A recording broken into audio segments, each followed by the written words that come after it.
Okay, I got a little problem with my 930 case.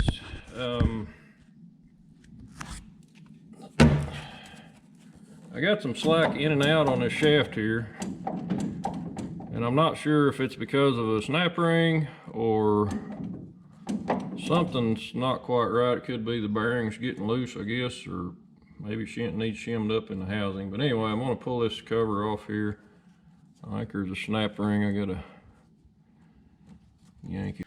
I was running a brush hog with it a little bit, and it started every now and then it'd kick itself out of gear.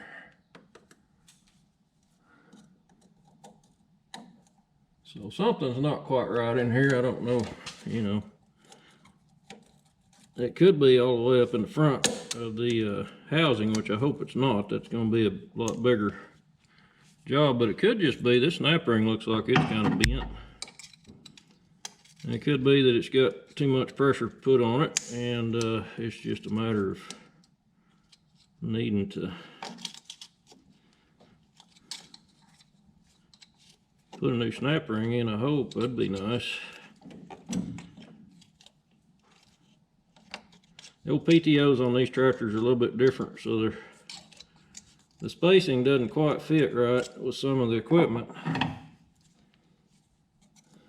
It's one of the things that's not real great about a 930 like this. The newer ones had a little better setup on there. Relief valve out of here. Should have washed it, but I thought I'd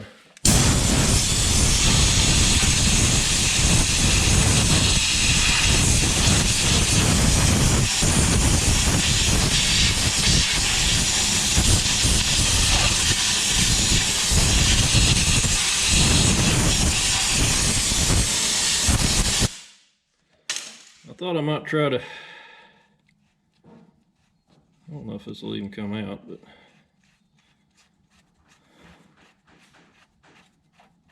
I think it will, maybe. Yeah, it did. Uh-oh, lost a shim. These, well, that's the relief valve for the main hydraulic pump or system pressure. Which this old tractor's got decent pressure. It's not too bad, but put a rag down in there to keep the dirt out.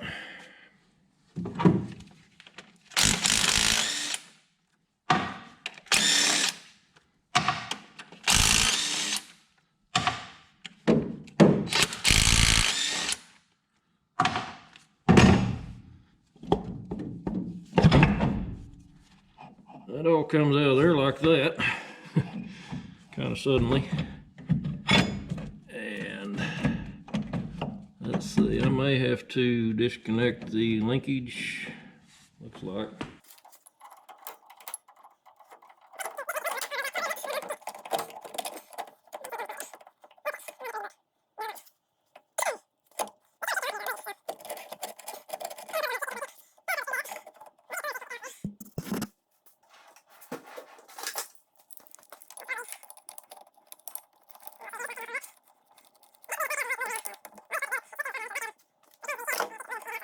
Might be a matter where I can just shim it up or something to tighten it, keep it from bouncing. This should peel off of there like that.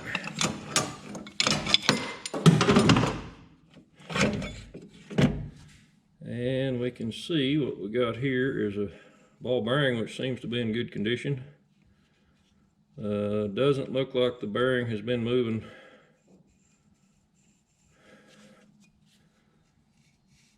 Okay, that bearing has not been moving in the housing, which is a good deal. It's tight. That's what I was concerned about. I thought this bearing may have been moving back and forth, and that would be bad.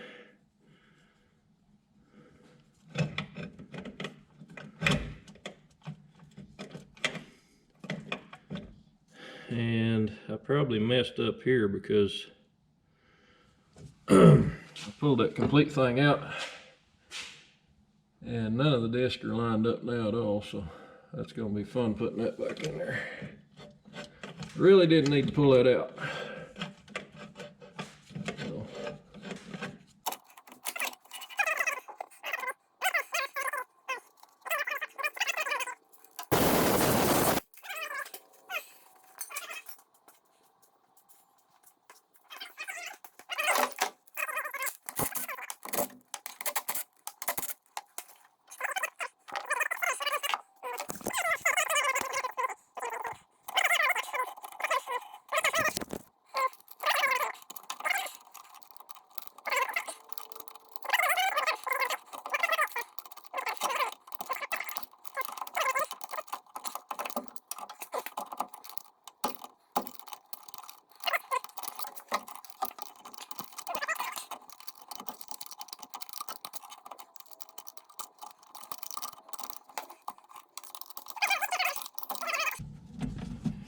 Oh, we're getting so close now. Look at that. Yay, okay. Now, I'm gonna go ahead and snap that clutch in place. So that if it does come out, well, all my discs will be lined up. Okay. So we are good to go there.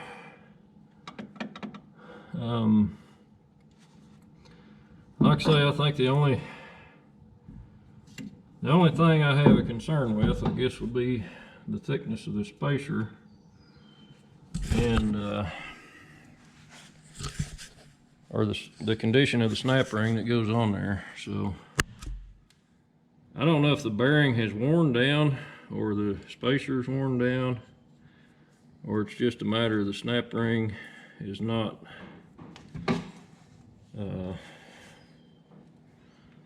I think part of it is the snap ring is actually cupped,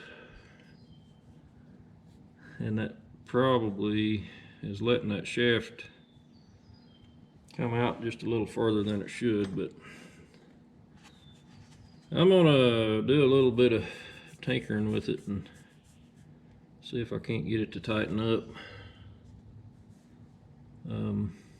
I could possibly add a shim at the back side of that bearing if I've got anything like, I should have measured how much we were bouncing in and out there,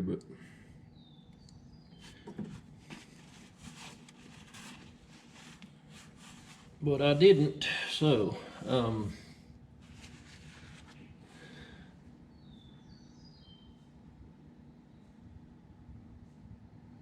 yep, like I say, I think the good news is all the slack I've got is on the back side of this. But see, that's going to wear it's going to wear this shaft out if it keeps sliding back and forth, and it's going to make, but what it does is when it bounces back and forth, it actually moves your clutch assembly lever back and forth. So when this shaft bounces in and out, it actually throws the lever forward and backwards, and when it throws it hard enough, it'll kick it out of gear. And this tractor doesn't have the right shifter or the lever for that PTO on it to begin with, so that's another problem. But we'll see if I got any shims and stuff. Okay, so what I'm finding out here is there is just a very little bit of slack in this bearing here where it's coming in and out of the housing. So I'm gonna turn the snap ring over in there too, and sure wish I'd have measured how much it was sliding back and forth before I pulled it apart, but I'm thinking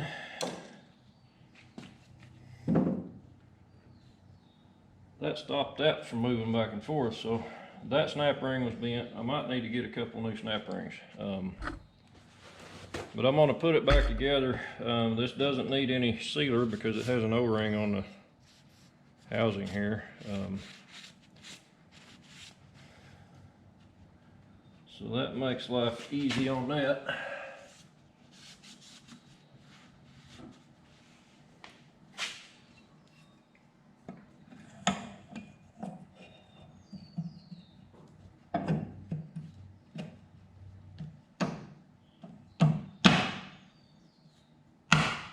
Pretty much just Slides in like so.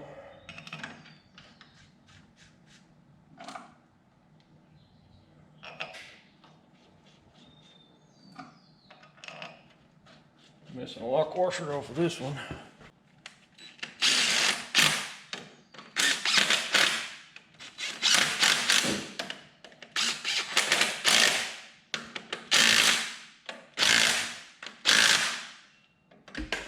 Alright. Now the spacer. This is actually kind of cool. They've got a wear ring on the spacer so you can replace it if it ever goes bad and the seals. If a seal wears a groove into it, but I don't seem to be getting any oil out up here, so that either means I'm low on oil or this seal might not leak at all. I got some fittings leaking on the sides here. That's all kind of Mickey Mouse put together. Works, but it's not really the way it ought to be.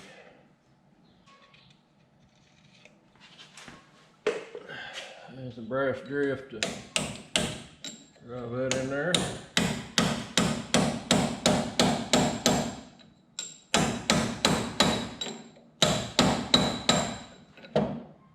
That's the problem is it's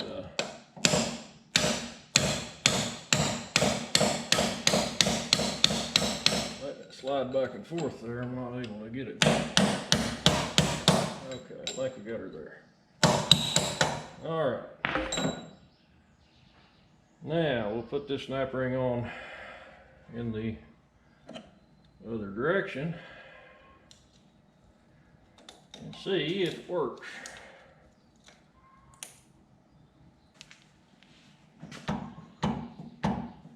That tightened it up a bunch. I think that'll take care of it for a little while. I probably need to obviously need to get a couple of new snap rings for it, but I'd kind of like to get it back on the mower and do some more mowing before I don't have any time to do that. So I've got and the book says I think you're supposed to have 45 pounds of pull on your lever before it snaps into gear. And this one doesn't, so I think while I'm at it here, I'm gonna go ahead and adjust that clutch up. It's not good to run those loose. If they slip, you wear your disc out quick. And like I say, somebody added this PTO to this tractor and they built their own lever up here, and it's not the right lever, nor does it go in the right direction. So but it works. I mean, it's not. Someday I'd like to find me a parts tractor that's got a good one that is the right one for it. But okay, so I was wrong. There's actually two of those pin plungers, and what you got to do is you got to pull one of them out and rotate.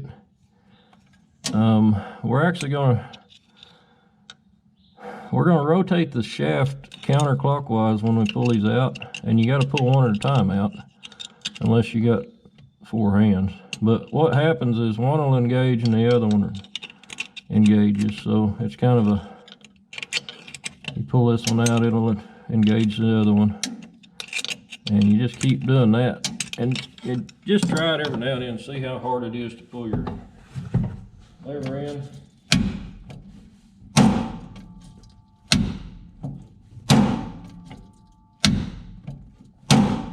I'm gonna say that's probably enough on this one. Like I say, it ain't got the right lever, but what happens here is you're actually threading that pressure plate towards the disc whenever you rotate this assembly here. It's just tightens everything up a little closer together, and when it engages, it snaps over center. Well, I can't do it by hand now, so it's definitely tighter, but I thought there was only one of those hooks, but there are 2 in there. So anyway, that's need some of this good old ultra black silicone on here, and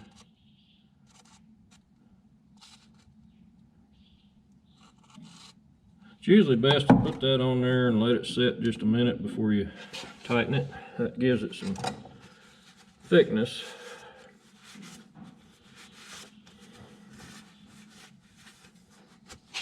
That way we're not squishing all of it out. So that plate, yeah, I think that's right. So we'll just put these in here finger tight for now.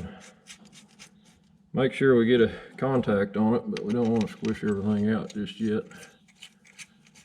We'll leave that loose, and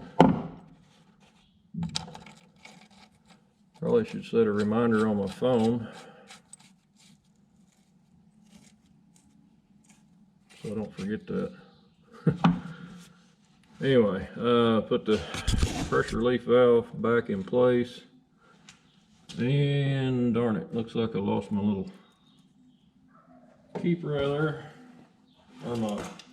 This is a little spring seat, goes on top of the relief valve spring down inside of here, so it has to be sitting in that spring. And I don't know if you can see that, but anyway, that's got to be in place before this goes in.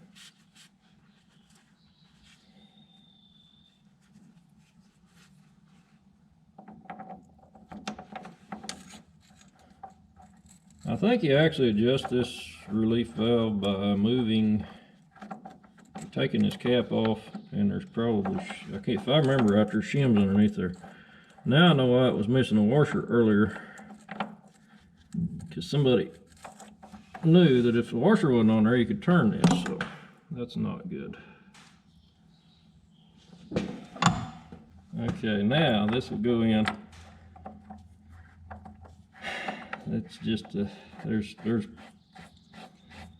what I should have done is pull this valve off. This shouldn't be coming apart like this, but it can be done this way if you're careful. But I got to show you, the hydraulics on this tractor are pretty decent, but I just got a kick out of the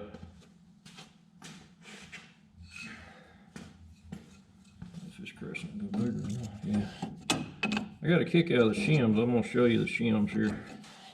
I'm not sure who did this to the tractor. It wasn't me. I've never had that apart, I don't believe. But whenever your pressure's low on a hydraulic system, you add shims.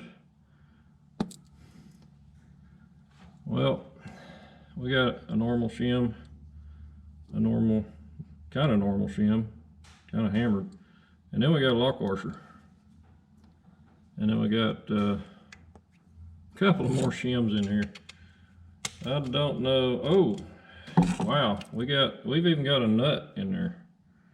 So obviously they were having issues with pressure on this tractor. Now that seems like overkill, but it's working. I hate to change something that's working. We might still have a problem putting this together with a lock washer under that bolt. So, and I really don't want to drain it. So here's what we're going to do. We're going to do that like they did it.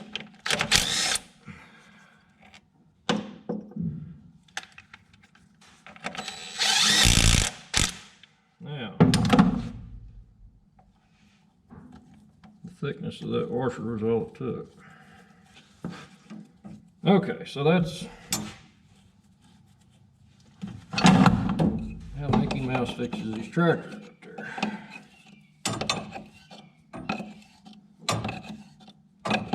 I've done a pressure test on this pump and it runs pretty close to spec, so what they got in here is working, I guess.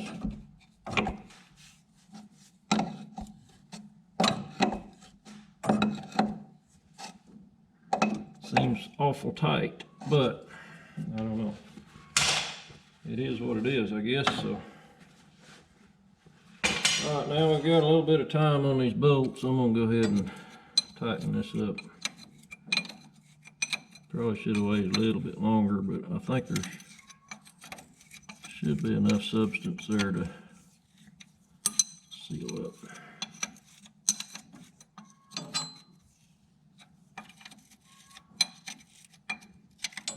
I need to add some oil to it, to the engine that is.